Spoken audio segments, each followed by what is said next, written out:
اعوذ باللہ من الشیطان الرجیم، بسم اللہ الرحمن الرحیم۔ شروع خدا کا نام لے کر جو بڑا ہی مہربان نہایت رحم کرنے والا ہے۔ السلام علیکم ورحمۃ اللہ وبرکاتہ۔ تمام سامعین کو ہمارے چینل کی طرف سے خوش آمدید۔ مجھے امید ہے کہ آپ سب لوگ خیریت سے ہوں گے۔ ناظرین، میں آج آپ لوگوں کی خدمت میں جو دعا لے کر حاضر ہوئی ہوں وہ طواف کی دعا ہے۔ آپ طواف کرتے وقت یہ دعا پڑھ سکتے ہیں۔ اس دعا کو پڑھتے رہنے سے اس شخص کے 10 گناہ معاف ہوتے ہیں اور 10 نیکیاں لکھی جاتی ہیں اور اس کے 10 درجے بلند کر دیے جاتے ہیں۔ دوستو، یہ طواف کی دعا بہت ہی زیادہ مفید ہے۔ آپ عمرے کے دوران اس دعا کو یاد کر لیجئے، اس سے آپ کو بہت ہی فائدہ ہوگا۔ بہت ہی آسان اور مختصر سی دعا ہے۔ یہ دعا بتانے سے پہلے میری آپ لوگوں سے ایک چھوٹی سی درخواست ہے کہ آپ میری اس ویڈیو کو لائک کیجئے اور اپنے دوستوں کے ساتھ شیئر ضرور کریں۔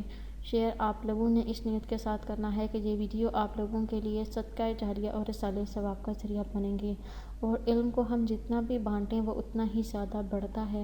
اس نیت سے کہ دوسروں کے علم میں بھی اضافہ ہو، آپ ہماری ان ویڈیوز کو شیئر کریں تاکہ لوگ زیادہ سے زیادہ دعائیں سیکھ سکیں۔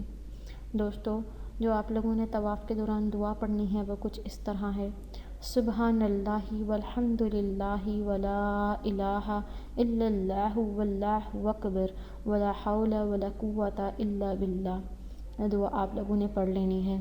دوستو، اگر آپ لوگوں کو ہماری آج کی ویڈیو پسند آئی ہے تو کمنٹس میں اس کا اظہار ضرور کیجیے گا۔ انشاءاللہ تعالیٰ آپ سے پھر ملاقات ہوگی بہت جلد ایک نئی دعا کے ساتھ۔ تب تک کے لیے مجھے اجازت دیجیے۔ اپنی دعاؤں میں یاد ضرور رکھیے گا۔ اللہ حافظ و ناصر۔